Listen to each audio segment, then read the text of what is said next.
Thank you very much. And welcome to Cats and Dogs here on Press TV with me, Len Topic, where we start with a long, hard look at the revealingly relativistic world of human rights, UN style. Now, recently, the United Nations Human Rights Council voted to set up a fact-finding investigation into what it calls human rights abuses in Iran. Now, Iran is a country that's seen unrest over the past 2 months or so. But Iran also says the UNHCR has in fact become a tool in the hands of the West and that its measures are almost all politically driven. What? Can this be true? Could the UN possibly be politically motivated? Let's find out. And what's the best way to do that? By speaking with the UN High Commissioner for Human Rights. Yes, ladies and gentlemen, please welcome here on Cats and Dogs, the man himself, Mr. Volker Turk. Mr. Volker Turk, welcome to Cats and Dogs. What are you hiding from us? Pardon? Only joking. I always like to start my conversations with a funny little joke. Yeah, hilarious. So what would you say is the raison d'etre for the United Nations Human Rights Council?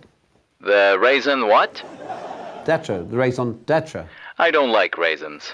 They give me a bad tummy.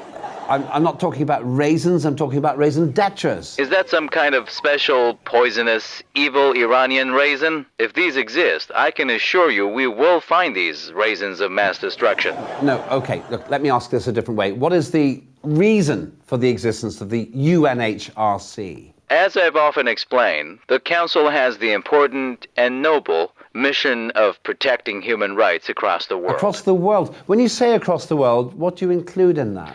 By across the world, I of course mean Russia, China, Venezuela, and Iran.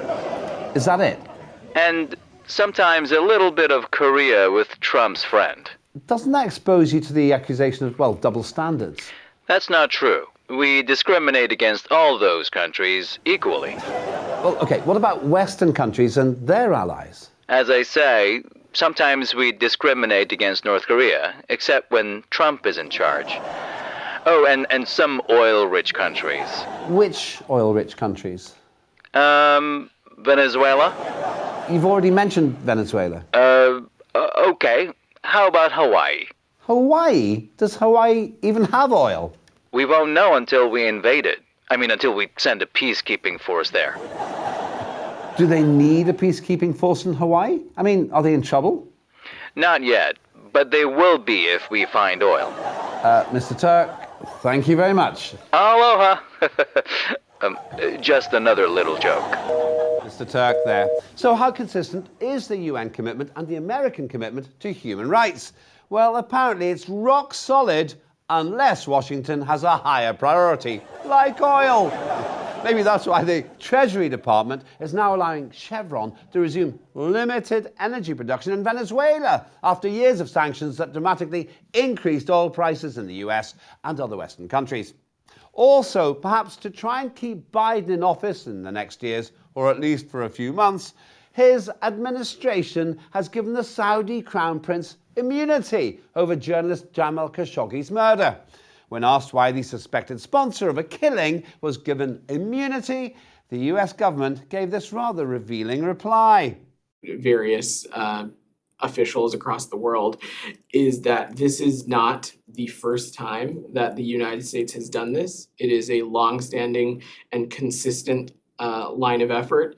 It has been applied to a number of heads of state previously. Some examples, President Aristad in Haiti in 1993, President Mugabe in Zimbabwe in 2001, Prime Minister Modi in India in 2014, and President Kabila in the DRC in 2018.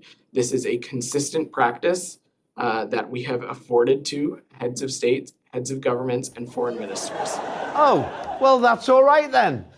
As long as they gave immunity to the headstrong head honchos of Haiti, Zimbabwe, and the Democratic Republic of Congo, what could possibly go wrong? Well, critics say what could possibly go wrong is that the immunity means the Saudis will carry on with their robust and sometimes fatal policies, but inside their own consulates, of course. Now, that's roughly the same as the arms deals they do with the United States, but obviously on a much smaller scale. The difference being that they invade your personal space, not your entire country. Now, meanwhile, the Venezuelan oil deal means the White House hopes that Biden won't have to fist bump the Crown Prince the next time he goes to Riyadh to beg for oil. Instead, old Joe will be able to sleep through the whole visit instead of just for most of it. You have the chance to make decisions and reach agreements which will affect the lives of generations to come. You are in a position of extraordinary power. You can change forever the trajectory we have. Incidentally, the Biden administration says its sovereign immunity decision was technical and legal, and that its hands were tied. Why? Well, they say it's technical and legal because bin Salman is now the Saudi Prime Minister. But hang on, he wasn't for 4 whole years. Poor Osama bin Laden and al-Baghdadi, if only they'd known. If they'd become prime ministers too, they'd have been fine. As we sometimes do, let's now look at some possible headlines from the Cats and Dogs press office. White House reveals gas prices and justice are the same thing. Biden shock claim. That Saudi Prince Obama bin Saddam's a great guy. White House panic leak. Uh-oh, bin Salman's found China. Bin Salman admits, I am swapping Kentucky Fried Chicken for chicken chow mein. Trump demands immunity, just like bin Salman and the man from Haiti. Meanwhile, according to Politic, top European officials are furious with Joe Biden's administration and now accuse the Americans of making a fortune from the Russia-Ukraine war, while EU countries suffer. It's claimed the Yanks are selling more gas at a higher price and more weapons.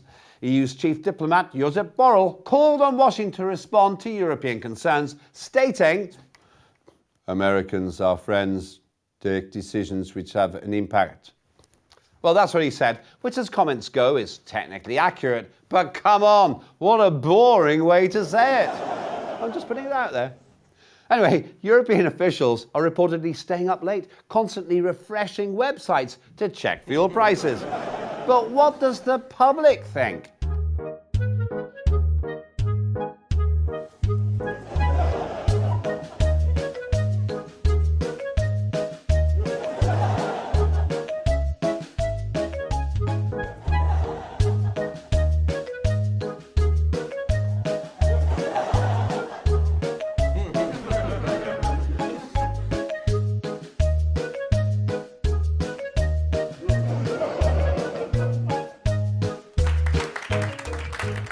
Elsewhere, Elon Musk has welcomed Donald Trump back to Twitter, or rather, he's been trying to lure him back after lifting a 22-month suspension. Now, Trump, who was banned for allegedly encouraging insurrections at the US Capitol and violating a content policy against inciting violence, has not actually tweeted anything yet. So while Musk might say, please come back and play, Don seems to be replying, it's a bad idea, a very, very bad idea, unless you give Sleepy Joe a ride in your spaceship. That would be beautiful, so beautiful, Biden up there in the sky where he belongs. If Trump does go back on Twitter, what does it mean? It's all a fugazi. You know what a fugazi is? No, Fugazi. It's fake. Yeah, fugazi. It's a wazi, it's a woozy, it's a fairy dust. It doesn't exist. It's never landed. It is no matter. It's not on the elemental chart. It's not real. Right. All right? That's all for this week. Join me again next time to find out where Washington's getting oily next, who's been given immunity, and if anyone in the United Nations has actually learned the definition of double standards. That's all on Press TV with me, Len Turpik, and